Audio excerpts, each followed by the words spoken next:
October 17, 2001. The city of Jerusalem stirs awake beneath a golden sunrise, its ancient streets bathed in a soft, hopeful light. But beneath this peaceful exterior, tension simmers just out of sight. The Hyatt Regency Hotel in Jerusalem wakes to a deceptive calm. Its grand facade and manicured grounds offer a sense of sanctuary, shielding guests from the turmoil that has gripped the city for months. Inside, guests move quietly through the lobby, insulated from the violence outside. The Second Intifada rages beyond the hotel's walls, but here, the air is filled with the clinking of breakfast dishes and hushed conversations.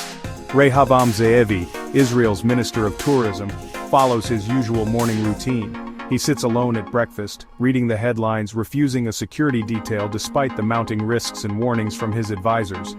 His stubborn independence is well known, and fatally noted by his enemies. Ze'evi's confidence in his own judgment is unwavering, even as danger draws closer. Unbeknownst to staff and guests, a militant cell is already inside, having checked into a room on Ze'evi's floor. Their presence is masked by the routine bustle of hotel life. The hotel's sense of security is an illusion. The stage is set for a political assassination. Every detail has been meticulously planned, every movement calculated. As Ze'evi steps out of the elevator toward his room, he walks unknowingly into a carefully laid trap, the routine of his morning masking the danger that awaits. The quiet hallway is about to become the scene of a crime that will shock Israel and the world, forever altering the sense of safety within these walls. To understand the assassination, you must understand Rehavam Ze'evi, known as Gandhi. A decorated general turned far-right politician, Ze'evi advocated for the transfer of Palestinians from the West Bank and Gaza, a stance that made him both reviled and revered. His party, Moladeh, joined Ariel Sharon's government in 2001, giving his radical views new prominence. For Palestinians, Ze'evi was the embodiment of occupation. For supporters, a patriot unafraid to speak hard truths. Days before his death, he resigned in protest but remained a minister, and a symbol. His refusal of security made him vulnerable, but it was his ideology that made him a target. In the calculus of the conflict, Ze'evi was marked for what he represented. Ze'evi's murder was not a random act, but a calculated act of revenge, meticulously planned and executed with a clear message in mind. The operation was carried out by the Popular Front for the Liberation of Palestine, or PFLP, a group known for its radical tactics and uncompromising stance.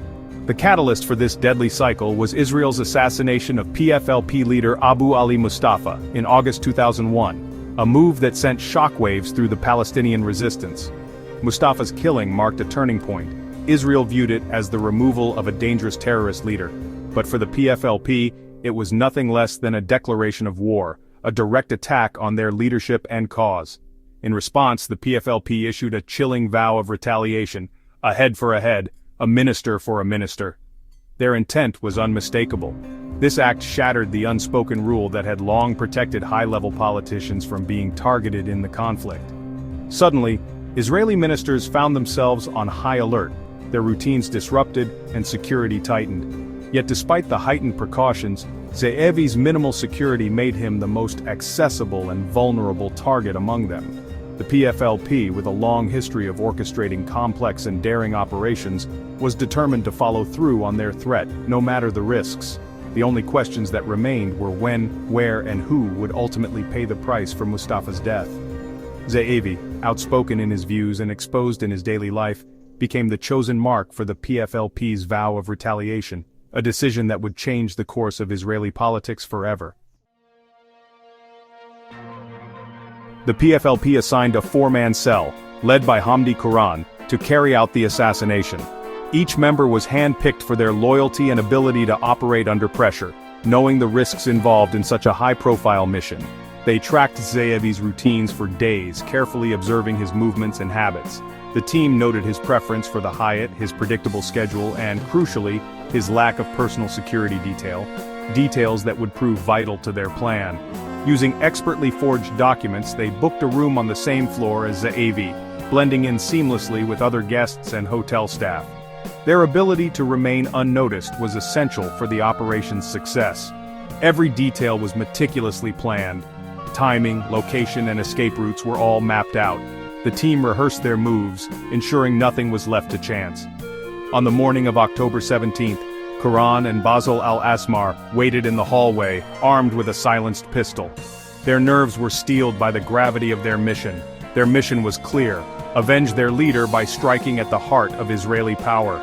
Each man understood the historical weight of their actions. The hotel's corridor, once a symbol of safety and routine, was transformed into a tense and dangerous kill zone, where every second counted.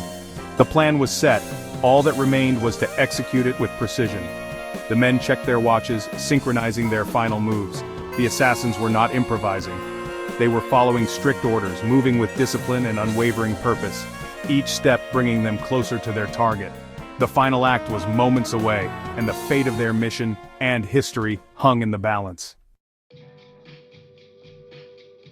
At 6:50 a.m., Ze'evi stepped out of the elevator and into the 8th floor hallway.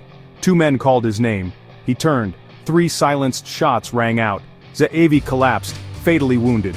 The assassins walked away calmly, escaping into the city, and then the West Bank. His wife, Yael, found him moments later. Her screams shattered the morning calm. Paramedics rushed Ze'evi to the hospital, but he was pronounced dead 3 hours later. The PFLP claimed responsibility, calling it retaliation for Abu Ali Mustafa's killing. The assassination exposed a massive security failure and sent shockwaves through Israel. No one, it seemed, was beyond reach. The cycle of violence had reached the heart of Jerusalem. Israel's response was swift, a nationwide manhunt for the assassins. Intelligence traced them to Yasser Arafat's compound in Ramallah, sparking a tense standoff. International mediation led to a deal. The killers and PFLP leader Ahmad Sa'adat would be held in a Jericho prison, monitored by US and UK guards. For 4 years, the arrangement held. In 2006, after Hamas's election victory, the new government threatened to release the prisoners. Monitors withdrew. Israel launched a raid, storming the prison and capturing the assassins and Sa'adat. The men were tried in Israeli courts and given long sentences. Hamdi Quran received multiple life terms, Sa'adat 30 years. The saga of the assassins, however, was not over. Ze'evi's assassination was more than a murder. It was a message. For Palestinians, it was proof they could strike at the highest levels. For Israelis, a shattering of security illusions. The attack hardened attitudes, fueling calls for harsher measures and deepening the cycle of retaliation. Ze'evi became a martyr for some, a symbol of extremism for others. Ahmad Sa'adat remains a powerful figure in Palestinian politics, his name invoked in prisoner exchanges. In 2024, Ze'evi's daughter even supported Sa'adat's release for the return of Israeli hostages, a sign of the conflict's moral complexity. The assassination marked a grim escalation, targeting leaders and amplifying the conflict's most intractable dynamics. The legacy, a wound that has yet to heal, and a reminder that violence begets only more violence.